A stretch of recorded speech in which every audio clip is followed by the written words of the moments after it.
The human immunodeficiency virus, HIV, leads to acquired immunodeficiency syndrome, AIDS.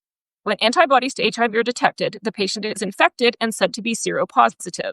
The virulence of AIDS and the rate of spread of the epidemic are alarming. The prognosis is that it will be the most serious pandemic, that it is a world epidemic of at least this century, and many liken it to the Black Death of the mid-14th century. I'm just going to leave that right there. Although I will mention a question that a reader asked me, and I thought that it was really good.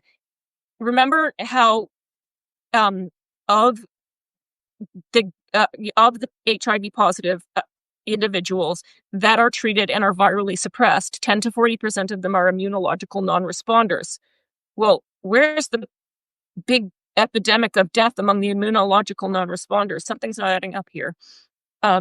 Okay, back to the book. After antibodies to HIV are detected, there is a latent period before the patient exhibits full-blown AIDS, the end-stage disease. How long this period is likely to be in individual cases is not known. Documented evidence shows it can be from months to years. In fact, it can be forever. As we know, when you go onto YouTube or whatever, and you look at something about AIDS, and they always have those little, content warnings, and it'll say HIV infection, if untreated, may lead to AIDS. So they're saying the quiet part out loud. Some people never, ever develop AIDS. It is also not known what proportion of the population is seropositive. Actually, it's been known for quite some time because of the CDC data and the Army study that was done by Colonel Burke in the 80s. It's been known since the late 80s that it's about 1 to 1.2 million Americans who are HIV positive, so 0.3 to 0.4% of the population. Okay, in fact, not very much is known about the basic epidemiological parameters associated with the spread of the virus.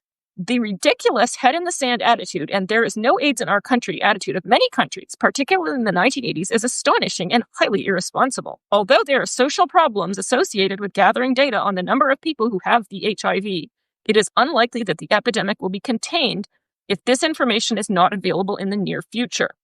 The lack of knowledge creates enormous difficulties in designing effective control programs, not to mention healthcare facilities. Education programs as to how it can spread are the minimum requirement.